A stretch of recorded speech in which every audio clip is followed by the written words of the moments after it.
In this video, I'm going to show you how you can duplicate a task in ClickUp. So if you want to have the same task of your original task, you can go ahead and duplicate it in ClickUp. If you find this video helpful, I kindly request that you support me by liking the video and also by subscribing to this channel. Alright, so the first thing you need to do is to go to the task that you want to duplicate.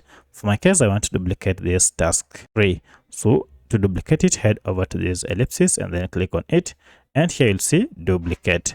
If you duplicate, it will go ahead and ask you to rename it. So this will be task 5 for me.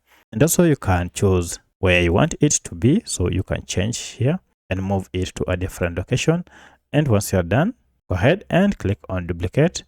And now you can see that task has been duplicated. So if you go ahead and click on it, you'll find that it's the same task as the previous task.